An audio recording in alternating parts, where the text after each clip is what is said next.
एक बार संत कबीर अपने रोजमर्रा के काम में व्यस्त थे। वे कपड़े बुन रहे थे। तभी एक युवक उनके पास आया और उसने उन्हें प्रणाम किया और कबीरदास जी ने उसे मुस्कुरा कर देखा और कहा कि तुम थोड़े परेशान लग रहे हो, क्या बात है। युवक ने संकोच के साथ उत्तर दिया कि गुरुदेव, मेरी गृहस्थी सही नहीं चल रही है। पत्नी और मेरे बीच में कोई तालमेल नहीं है। बात बात पर बहस होती है। मैं परेशान हूँ, कोई समाधान बताइए। कबीरदास जी युवक की बात सुनकर बोले, मैं तुम्हें तुम्हारी समस्या का हल समझाता हूँ, कुछ देर यहीं रुको। इसके बाद कबीरदास जी ने अपनी पत्नी लोई को आवाज़ दी और कहा कि एक लालटेन लेकर आओ और जलाकर लाना। दोपहर का समय था, चारों ओर उजाला फैला हुआ था। युवक ने आश्चर्य से सोचा कि ऐसे समय में लालटेन क्यों मंगाई जा रही है।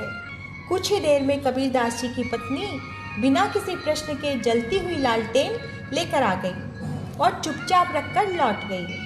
फिर कबीरदास जी बोले कि लोई, इनके लिए कुछ मीठा लेकर आओ।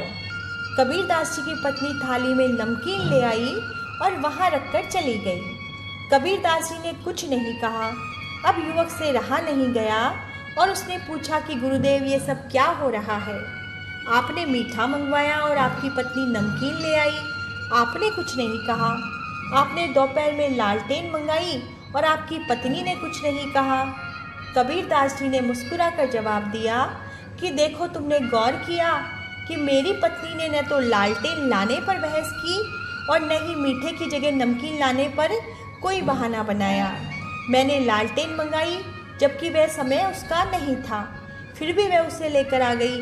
मैंने मीठा लाने को कहा, लेकिन हो सकता है घर में इस समय मीठा ना हो, तो उसने नमकीन दे दिया।